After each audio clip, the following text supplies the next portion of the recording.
اعوذ باللہ من الشیطان الرجیم۔ میں اللہ کی پناہ لیتا ہوں شیطان مردود سے۔ بسم اللہ الرحمن الرحیم۔ اللہ کے نام سے شروع کرتا ہوں جو بڑا مہربان نہایت رحم والا ہے۔ سورۃ البقرہ کی آیت 113 تا 121 کا ترجمہ و تفسیر بیان کریں گے۔ بسم اللہ الرحمن الرحیم۔ ترجمہ: یہودی کہتے ہیں عیسائیوں کے پاس کچھ نہیں، عیسائی کہتے ہیں یہودیوں کے پاس کچھ نہیں، حالانکہ دونوں ہی کتاب پڑھتے ہیں، اور اسی قسم کے دعوے ان لوگوں کے بھی ہیں جن کے پاس کتاب کا علم نہیں ہے۔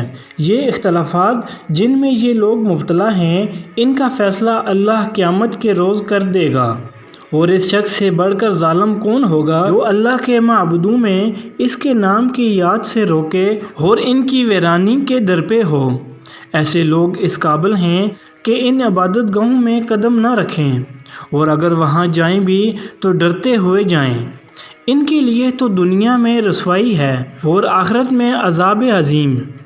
مشرق اور مغرب سب اللہ کے ہیں، جس طرف بھی تم رخ کرو گے اسی طرف اللہ کا رخ ہے۔ اللہ بڑی وسعت والا اور سب کچھ جاننے والا ہے۔ ان کا قول ہے کہ اللہ نے کسی کو بیٹا بنایا ہے۔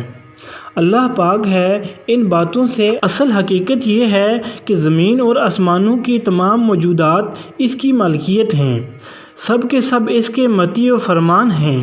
وہ آسمانوں اور زمین کا موجد ہے، اور جس بات کا وہ فیصلہ کرتا ہے اس کے لیے بس یہ حکم دیتا ہے کہ ہو جا، اور وہ ہو جاتی ہے۔ نادان کہتے ہیں کہ اللہ خود ہم سے بات کیوں نہیں کرتا، یا کوئی نشانی ہمارے پاس کیوں نہیں آتی۔ ایسی ہی باتیں ان سے پہلے لوگ بھی کیا کرتے تھے۔ ان سب اگلے پچھلے گمراہوں کی ذہنیتیں ایک جیسی ہیں۔ یقین لانے والوں کے لیے تو ہم نشانیاں صاف صاف نمایاں کر چکے ہیں۔ اس سے بڑھ کر نشانی کیا ہوگی کہ ہم نے تم کو علم حق کے ساتھ خوشخبری دینے والا اور ڈرانے والا بنا کر بھیجا۔ اب جو لوگ جہنم سے رشتہ جوڑ چکے ہیں ان کی طرف سے تم ذمہ دار و جواب دہ نہیں ہو۔ یہودی اور عیسائی تم سے ہرگز راضی نہ ہوں گے جب تک تم ان کے طریقے پر نہ چلنے لگو۔ صاف کہہ دو کہ راستہ بس وہی ہے جو اللہ نے بتایا ہے، ورنہ اگر اس علم کے بعد جو تمہارے پاس آ چکا ہے تم نے ان کی خواہشات کی پیروی کی تو اللہ کی پکڑ سے بچانے والا کوئی دوست اور مددگار تمہارے لیے نہیں ہے۔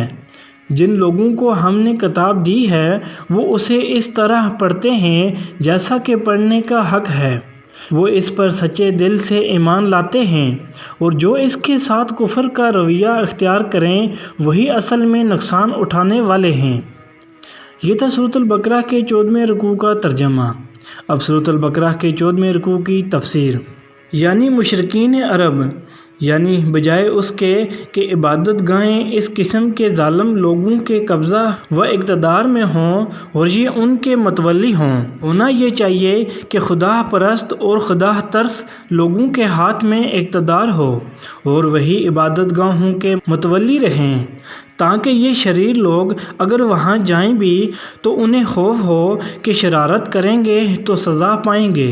یہاں ایک لطیف اشارہ کفار مکہ کے اس ظلم کی طرف بھی ہے کہ انہوں نے اپنی قوم کے ان لوگوں کو جو اسلام لا چکے تھے بیت اللہ میں عبادت کرنے سے روک دیا تھا۔ یعنی اللہ نہ شرکی ہے نہ غربی، وہ تمام سمتوں اور مقاموں کا مالک ہے، مگر خود کسی سمت یا کسی مقام میں مقید نہیں ہے، لہذا اس کی عبادت کے لیے کسی سمت یا کسی مقام کو مقرر کرنے کے معنی یہ نہیں ہے کہ اللہ وہاں یا اس طرف رہتا ہے، اور نہ یہ کوئی جھگڑنے اور بحث کرنے کے قابل بات ہے کہ پہلے تم وہاں یا اس طرف عبادت کرتے تھے، اب تم نے اس جگہ یا سمت کو کیوں بدل دیا۔ یعنی اللہ تعالیٰ محدود، تنگ دل، تنگ نظر اور تنگ دست نہیں ہے، جیسا کہ تم لوگوں نے اپنے اوپر قیاس کر کے اسے سمجھ رکھا ہے، بلکہ اس کی خدائی بھی وسیع ہے اور اس کا زاویہ نظر اور دائرہ فیض بھی وسیع، اور وہ یہ بھی جانتا ہے کہ اس کا کون سا بندہ کہاں کس وقت کس نیت سے اس کو یاد کر رہا ہے۔ ان کا مطلب یہ تھا کہ خدا یا تو خود ہمارے سامنے آ کر کہے کہ یہ میری کتاب ہے اور یہ میرے احکام ہیں، تم لوگ ان کی پیروی کرو، یا پھر ہمیں کوئی ایسی نشانی دکھائی جائے جس سے ہمیں یقین آ جائے کہ محمد صلی اللہ علیہ وسلم جو کچھ کہہ رہے ہیں وہ خدا کی طرف سے ہے۔ یعنی آج کے گمراہوں نے کوئی اعتراض اور کوئی مطالبہ ایسا نہیں گڑھا ہے جو ان سے پہلے کے گمراہ پیش نہ کر چکے ہوں۔ قدیم زمانے سے آج تک گمراہی کا ایک ہی مزاج ہے اور وہ بار بار ایک ہی قسم کے شبہات اور اعتراضات اور سوالات دہراتی رہتی ہے۔ یہ بات کہ خدا خود آ کر ہم سے بات کیوں نہیں کرتا، اس قدر محمل تھی کہ اس کا جواب دینے کی حاجت نہ تھی۔ جواب صرف اس بات کا دیا گیا ہے، ہمیں نشانی کیوں نہیں دکھائی جاتی؟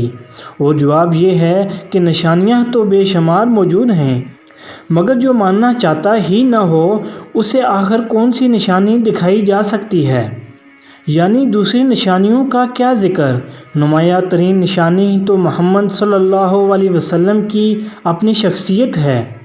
آپ کی نبوت سے پہلے کے حالات اور اس قوم اور ملک کے حالات جس میں آپ پیدا ہوئے اور وہ حالات جن میں آپ نے پرورش پائی اور 40 برس زندگی بسر کی، اور پھر وہ عظیم الشان کارنامہ جو نبی صلی اللہ علیہ وسلم ہونے کے بعد آپ نے انجام دیا، یہ سب کچھ ایک ایسی روشن نشانی ہے جس کے بعد کسی اور نشانی کی حاجت نہیں رہتی۔ مطلب یہ ہے کہ ان لوگوں کی ناراضی کا سبب یہ تو ہے نہیں کہ وہ سچے طالب حق ہیں اور تم نے ان کے سامنے حق کو واضح کرنے میں کچھ کمی کی ہے، وہ تو اس لیے تم سے ناراض ہیں کہ تم نے اللہ کی آیات اور اس کے دین کے وہ منافقانہ اور بازی گرانہ طرز عمل کیوں نہ اختیار کیا، خدا پرستی کے پردے میں وہ خود پرستی کیوں نہ کی، دین کے اصول و احکام کو اپنے تخلیقات یا اپنی خواہشات کے مطابق ڈالنے میں اس دیدہ دلیری سے کیوں نہ کام لیا، وہ ریاکاری اور گندم نمائی وجوہ فروشی کیوں نہ کی جو خود ان کا اپنا شیوا ہے۔ لہٰذا انہیں راضی کرنے کی فکر چھوڑ دو، کیوں نہ کہ جب تک تم ان کے سے رنگ ڈنگ نہ اختیار کر لو، دین کے ساتھ وہی معاملہ نہ کرنے لگو جو خود یہ کرتے ہیں، اور عقائد و اعمال کی انہیں گمراہیوں میں مبتلا نہ ہو جاؤ جن میں یہ مبتلا ہیں، اس وقت تک ان کا تم سے راضی ہونا محال ہے۔ یہ اہل کتاب کے صلح عنصر کی طرف اشارہ ہے کہ یہ لوگ دیانت اور راستی کے ساتھ خدا کی کتاب کو پڑھتے ہیں، اس لیے جو کچھ کتاب اللہ کی روح سے حق ہے اسے حق مان لیتے ہیں۔ یہ تھا سورۃ البقرہ کے 14ویں رکوع کا ترجمہ و تفسیر۔